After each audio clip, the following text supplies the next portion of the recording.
As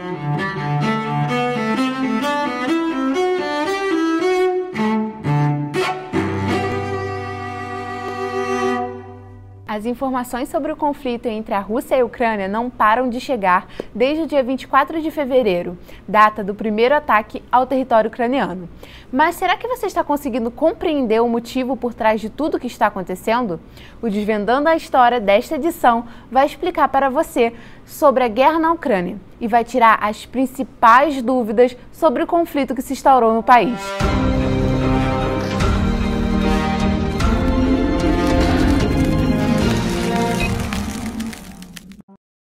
Primeiramente, na oficialidade russa, a guerra ucraniana não é tratada como guerra. Não houve, então, uma declaração de guerra por parte da Rússia.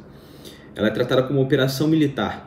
É uma operação militar preventiva, na verdade, claro, na prática é uma guerra preventiva em relação à possibilidade da Ucrânia entrar na OTAN.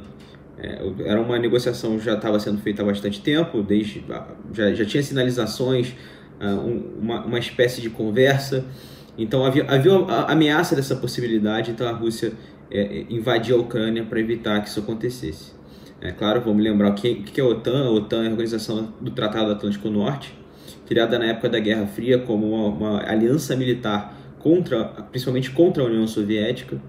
Então, com o fim da União Soviética, há o acordo de que a OTAN não ia se expandir pelos países da ex-União Soviética, o que não aconteceu. A OTAN acabou absorvendo outros países, como a Romênia. Então, a gente está vendo, na verdade, mais uma iniciativa de expansão. Então, a Rússia ela vai contra essa expansão e toma atitude antes que a Ucrânia entrasse na OTAN de fato.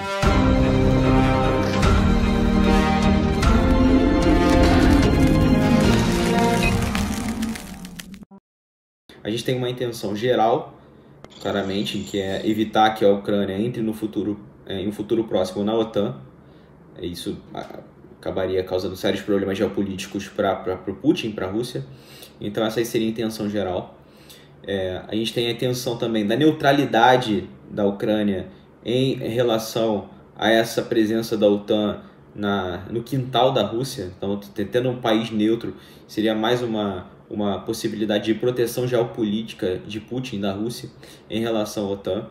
Outros objetivos específicos são a própria deposição do Volodymyr Zelensky em troca de colocar um presidente, um chefe de Estado pró-Rússia, que ceda às pressões russas, que tenha mais disponibilidade de negociar com os russos do que com os europeus, por exemplo, já que a Ucrânia está bem no meio dessas duas regiões. Então ele seria mais pró-Rússia, tenderia a aceitar mais trocas comerciais russas do que europeias. Então essa é outra opção. Uma opção que talvez não esteja na agenda nas próximas semanas devido, pelo menos o que tem sido sinalizado nos acordos de paz, já que há a possibilidade, por exemplo, de ser desenhada que a Ucrânia entre na própria União Europeia. Então isso é um sinal que talvez não seja necessária a deposição do atual presidente Volodymyr Zelensky. Então esse é o objetivo geral de Putin ao invadir a Ucrânia.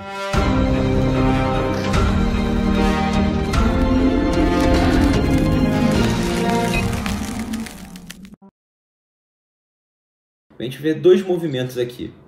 O primeiro, claro, é o receio da expansão russa. A Rússia sempre significou uma ameaça geopolítica, uma ameaça em jogo de poder em relação à Europa, desde a época do Império, desde a época dos czares, né, e depois se concretizando mais na União Soviética, a expansão do comunismo através da União Soviética na Europa. Então isso sempre foi um receio.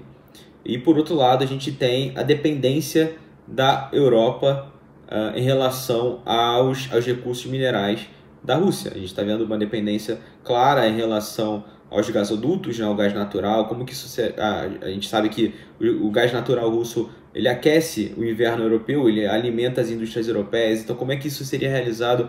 Quais seriam as fontes substitutas dessa dependência em relação aos recursos naturais?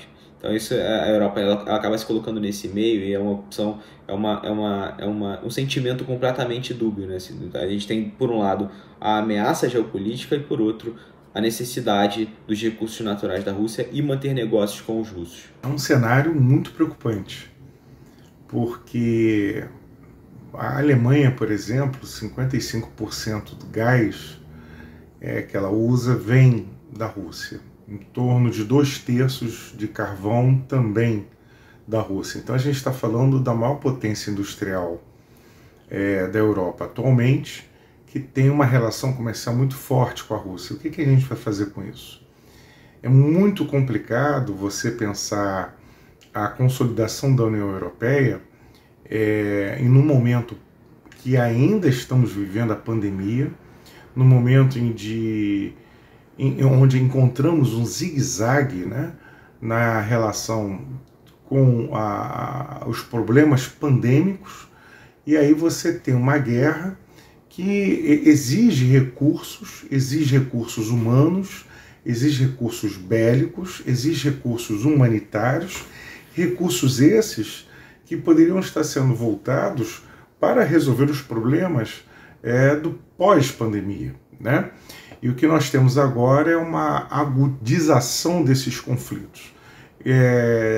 Dentro do quadro europeu, a gente poderia afirmar que existe uma possibilidade de uma guerra civil europeia, como aconteceu a Primeira Guerra Mundial, né?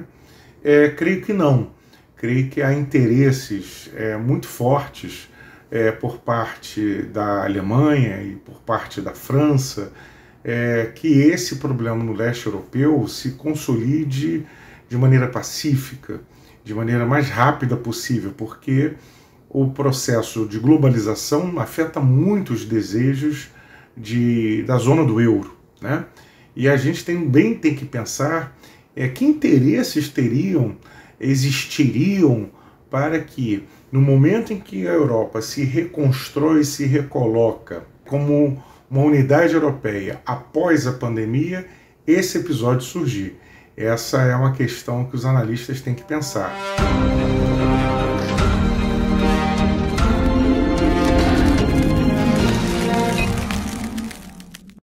A desnazificação da Ucrânia é uma narrativa criada para justificar a operação militar na Ucrânia. Uma das narrativas criadas para justificar a invasão militar na Ucrânia. Isso vem desde a época do nazismo, quando talvez seja o período onde o nacionalismo ucraniano mais se manifestou, já que os nacionalistas ucranianos, os separatistas ucranianos, defendiam o apoio, né, apoiavam a ocupação nazista em relação à União Soviética. Lembrando que a gente tem um passado de rivalidade entre Ucrânia e Moscou, através da figura do secretário-geral do Partido Comunista Stalin, desde a época do Holodomor, do genocídio ucraniano. Então a gente vê uma espécie de rivalidade ali. Os separatistas ucranianos apoiavam os nazistas nesse ponto, eram considerados os libertadores. Então há uma conexão forte entre o nacionalismo ucraniano naquela época e os nazistas. Então isso acaba sendo associado, né? Essa associação é realizada, né? Os símbolos de luta pela nacionalidade ucraniana são símbolos que acabaram apoiando o nazismo na época da Segunda Guerra Mundial. Então essa narrativa é realizada, né? Resgate do passado, mesmo que esse passado não tenha tanta conexão com o presente. Claro, há movimentos neonazistas na Ucrânia, movimentos fortes, como por exemplo o Batalhão Azov, que é uma organização paramilitar neonazista, que ela tem bastante notoriedade na Ucrânia, apesar do nazismo ser proibido, tal como o comunismo é proibido na Ucrânia. Então, o Batalhão Azov ele recebe foreign fighters, né, combatentes estrangeiros, pessoas que estão dispostas a lutar por aquela ideologia. Eles vão até a Ucrânia e lutam pelo Batalhão Azov. Então, ele é reconhecido por fontes oficiais também. Então, acaba não como uma organização neonazista, mas como uma organização paramilitar. Então, isso acaba sendo uma narrativa, um substrato para essa narrativa, né? São questões que acabam possibilitando que Putin utilize essa narrativa da desnazificação para a invasão na Ucrânia e, consequentemente, para a deposição do presidente Volodymyr Zelensky.